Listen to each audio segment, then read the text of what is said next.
pessoal, aqui quem fala com vocês é o Guilherme Carvalhal e no vídeo de hoje nós vamos falar sobre literatura. Então deixa aí a sua clicada em curtir e se inscreva para acompanhar o nosso conteúdo.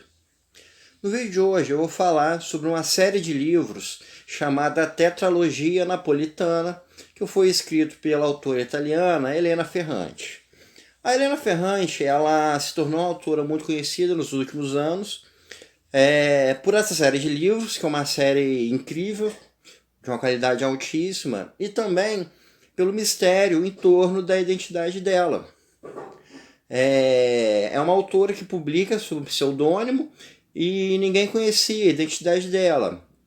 Teve até um jornalista investigativo italiano que descobriu a identidade dela, mas é algo assim que não importa, né? Porque o que conta de fato, e esse é o motivo dela usar o pseudônimo, são os livros e não a pessoa em si. Então vamos falar do que interessa, que é essa série de livros.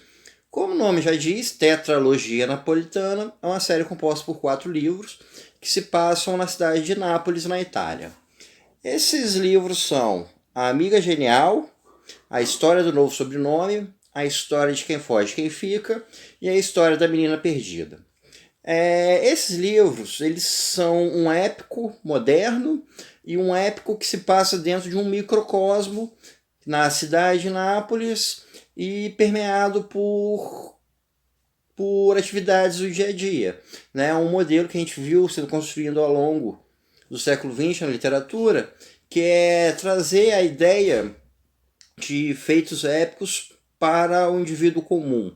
E é isso que a gente vai ver, esse estilo que a gente vai ver nessa série de livros. Né? E nesse microcosmo que a Elena Ferrante constrói, serve como uma alegoria para se narrar a história da Itália na segunda metade do século XX, ou seja, a gente tem uma pequena história que é um pano de fundo para fazer uma análise de toda uma época. E é nisso que reside a grande qualidade, o ponto alto dessa série de livros. A linha narrativa do livro principal é a amizade entre duas mulheres, a Helena, que tem o apelido de Lenu, e a Rafaela, que tem o apelido de Lila. Elas são amigas desde a infância, são amigas por toda a vida, e após os seus 60 e poucos anos, a Lila desaparece. A Lenu, diante do desaparecimento da amiga, começa a reconstruir a história de vida das duas para a gente saber quem é essa amiga dela que desapareceu. Então a gente vai ter o começo da história por volta de 1950, que vai ser no primeiro livro, A Amiga Genial, onde a gente vai ter as duas ainda crianças morando num bairro um pouco mais periférico de Nápoles, e as duas fazendo coisas de criança, indo à escola, as brigas de escola, relacionamento com as outras crianças, etc. Aqui a gente já tem um fato marcante, que é o assassinato do Dom Achille. O Dom Achille, ele é uma figura de poder nessa região, ele é ligado à máfia italiana e também foi ligado aos fascistas da Segunda Guerra Mundial. Então a gente já tem aí um personagem que ele é construído a partir de questões históricas da Itália, tanto da Segunda Guerra Mundial quanto do crime organizado.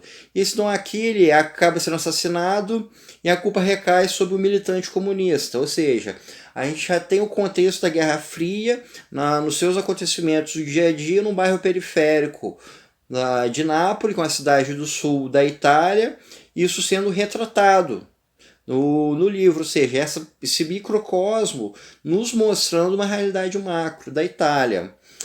Então a série de livros vai mostrando, as duas vão crescendo, vão sendo faladas de quando se tornam adolescentes, os namoros da adolescência, elas passeando pela cidade.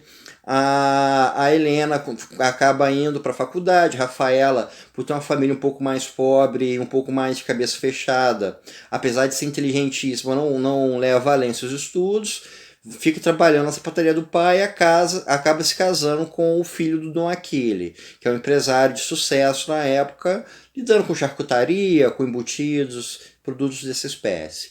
Então a gente vai tendo a Helena indo estudar, a Lila se tornando a esposa de um empresário. Ela tem um filho, ela acaba traindo o marido, se divorcia, vai trabalhar em uma fábrica. Nessa fábrica ocorrem eventos sindicais, protestos, fatos que são normalmente associados à esquerda, aos comunistas, e acaba gerando conflito desses militantes sindicalistas com os fascistas. Ou seja, conflitos que eram comuns na Itália na década de 60 e 70 são retratados aqui. Inclusive, por exemplo, a questão dos atentados à bomba. Os irmãos Sorella, que também são ligados à máfia, ao longo do tempo começam a introduzir o comércio de drogas na área onde eles moram, ou seja, a partir do momento em que o consumo de droga começa a se tornar crescente. A Lila, ela se casada com um amigo de infância chamado Enzo, monta uma empresa na área de informática na década de 70, ou seja, a introdução das tecnologias de informação no dia a dia.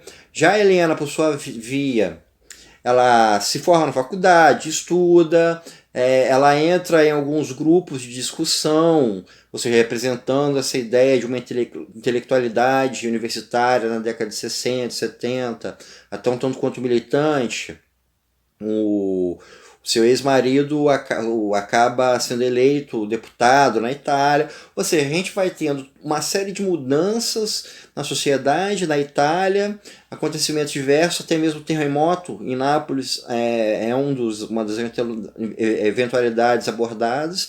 A gente vai tendo, então, o processo de modernização na Itália, a história, por exemplo, de uma garota de periferia que vai estudar, se torna uma intelectual, ou seja, a saída de uma realidade de atraso para uma realidade mais moderna, os conflitos ideológicos, a modernização através das tecnologias, o crescimento da violência, a participação da máfia na região, o comércio de drogas. Então a gente tem toda uma transição, toda uma mudança de um país ao longo de 50 anos sendo retratados ao longo desses 4 livros.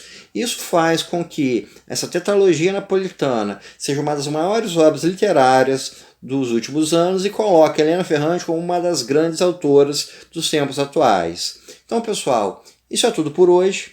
Espero que vocês tenham gostado e até o nosso próximo encontro.